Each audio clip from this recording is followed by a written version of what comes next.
రీసెంట్‌గా హైదరాబాద్‌లో చాలా యాక్టివ్‌గా పనిచేస్తున్న ఇండిపెండెంట్ బాడీ హైడ్రాకి సంబంధించి మీరు వినే ఉంటారు. అన్నీ చుట్టుపక్కలే కొల్లగొడుతూ ఉంది. బుల్డోజర్ వచ్చి రోడ్డంతా పగలగొట్టింది. పగలగొట్టింది. సో, నాగార్జున గారి ఇన్కన్వెన్షన్ కూల్చివేత పైన మీ అభిప్రాయం ఏంటి సార్? ఎందుకు ఇండస్ట్రీ వాళ్ళు ఎవ్వరూ కూడా దానిపైన స్పందించలేదు? అంటే ఇందాక నేను చెప్పాను కదమ్మా, పర్సనల్ ఇష్యూస్ని గురించి ఇండస్ట్రీ మాట్లాడాల్సిన అవసరం ఏం లేదు. ఓకే. ఆయన ఒక సెపరేట్ ఎంటిటీ, ఒక బిజినెస్ చేసుకుంటున్నాడు కన్వెన్షన్ సెంటర్. ఆ కన్వెన్షన్ సెంటర్ నాగార్జున సినిమా యాక్టర్ది కాదు, నాగార్జున అనే ఇండివిజువల్ది. ఆయన ఇండివిజువల్ ఆయన ఏం చేసుకుంటున్నాడో మాకు సంబంధం లేదు. సినిమా యాక్టర్గా అతని మీద మనం ఏమన్నా చేసి ఉంటే మేము మాట్లాడేవాళ్ళం.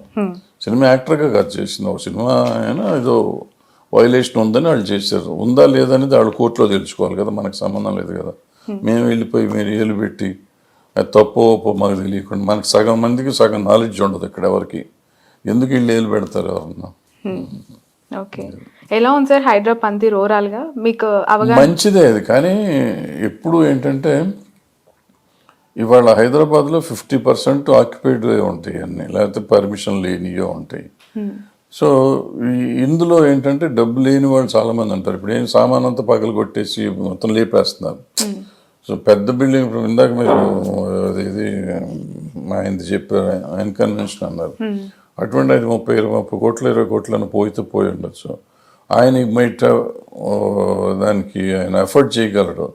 అదే ఎవరు చిన్న చిన్న వాళ్ళు గుడిసెలు చిన్న చిన్న కూల కొట్టేశారు, దాంట్లో సామాను స్టవ్లు ఏయో పెట్టుకుని ఉంటారు పాప వాళ్ళు.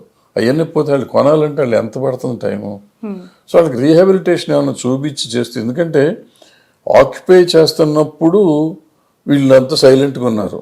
ఆఫీసర్స్ అంతా పర్మిషన్లు ఇచ్చారు, పవర్ ఇచ్చారు, వాటర్ ఇచ్చారు, అన్నీ ఇచ్చారు. ఇవాళ వెళ్ళి కూలగొడుతున్నారు. వాళ్ళు అన్నీ ఉన్నాయంటే మురిసిపోయి అక్కడ ఉంటున్నారు కదా.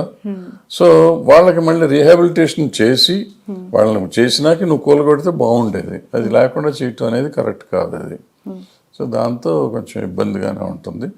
ఈవెన్ మిడిల్ క్లాస్ ఇప్పుడు చాలా మనం కష్టపడి, మీరు నేను లాంటి వాళ్ళం కష్టాలు పడి ఇక్కడ ఇటువంటి ఫ్లాట్లు ఏదో తీసుకుని ఇన్స్టాల్మెంట్ ఈఎంఐలు కట్టుకుంటూ ఉంటున్నాం.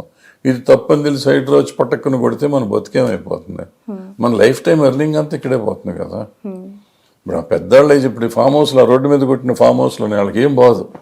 ఆ ఫామ్ హౌస్లు ఏదో సరదాగా కట్టుకున్నారు, వాళ్ళు వచ్చేది కాదు పెట్టేది కాదు, ఉన్నా పోయినా వాళ్ళు పెద్ద ఫీల్ అవ్వరు, వాళ్ళకి అంత ఆస్తులు ఉన్నాయి. బట్ మనం చిన్న వాళ్ళం ఫ్లాట్లో ఉన్నవాళ్ళం కానీ, లేకపోతే చిన్న వాటిల్లో ఉన్నవాళ్ళు కానీ వీళ్ళ పరిస్థితి ఏంటి? వాళ్ళని చూసుకోవాలి కదా, చూడాల్సిన బాధ్యత ప్రభుత్వానికి ఉంది కదా. ఇది అన్నీ చెప్పుకుంటూ ఈ పర్మిషన్లు ఇచ్చి మన ఎలో చేసిన ఆఫీసర్స్ అందరి మీద కూడా యాక్షన్ తీసుకోవాలి ఫస్ట్. ఎగ్జాక్ట్లీ. నా ఇల్లు కూలగొడుతున్నారు సరే, నా ఇల్లు కడటానికి పర్మిషన్ ఇచ్చిన వాడు కదా దుర్మార్గుడు. నన్ను మోసం చేశాడు, మిమ్మల్ని మోసం చేశాడు. He's cheated the public plus the government. అటువంటి వాళ్ళ మీద ఏం యాక్షన్ తీసుకుంటున్నారు? అది చేసిన రోజున గవర్నమెంట్ గొప్పదని ఒప్పుకోవాలి. ఈ కూలగొట్టగానే హీరోలు అంటాం కాదు, కూలగొట్టడంతో పాటు ఎవరెవరు తప్పులు చేశారో వాళ్ళందరి మీద యాక్షన్ తీసుకుంటే అప్పుడు వాళ్ళు గొప్ప. ట్రాన్స్పరెంట్ గా ఈ వింగ్ పనిచేస్తుందని నమ్మకం కలిగిందా సార్ ఈ 1 month లో? అది జరిగితే ట్రాన్స్పరెంట్ గా చేసినట్టు ఒప్పుకుంటా. ఇప్పుడు ట్రాన్స్పరెంట్ అని నేను ఒప్పుకోను ఇంకా.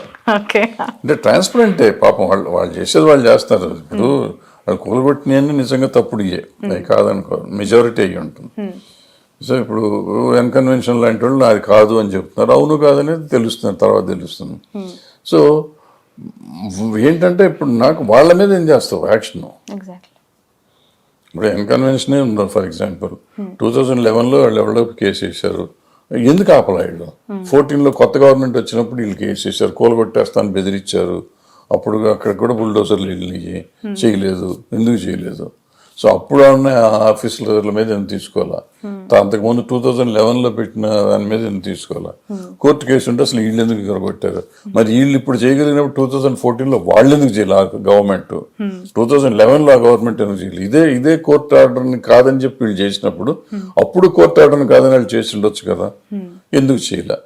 సో అప్పుడు ఎవడెవడు దాంట్లో కల్ప్రిట్టు, 2014లో ఎవడు కల్ప్రిట్టు, ఇప్పుడు ఎవడు కల్ప్రిట్టు, ఎవడో అయితే వాళ్ళ మీద యాక్షన్ తీసుకోవాలి. రైట్, అప్పుడు దాన్ని కరెక్ట్ అనుకుంటాము. రైట్ సార్, కాసేపటి క్రితమే ఒక బ్రేకింగ్ న్యూస్, అంటే అప్డేట్ సార్. జనసేన పార్టీ నుంచి సదర్ కొరియోగ్రాఫర్ని సస్పెండ్ చేసిన తర్వాత బాధిత మహిళకి అల్లు అర్జున్ గారు నెక్స్ట్ మూవీలో ఆఫర్ ఇచ్చారు అని చెప్పి